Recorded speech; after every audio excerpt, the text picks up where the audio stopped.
So this is my 1994 RM125. I just got the entire engine rebuilt at RPM in Burlington. It has a new clutch basket, all new Wisco piston and rings. It's been re-sleeved and bored over, one size over. It has Boyson power reeds, and it's got a new crank in it too, and all new bearings and gaskets.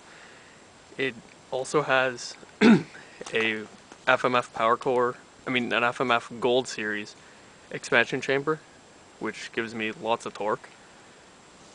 It has all new bushings in the back swing arm. They were all shot, so I replaced every single one except for the top shock bushing. It still needs to be re-sleeved, the back hub, it's a little bit loose.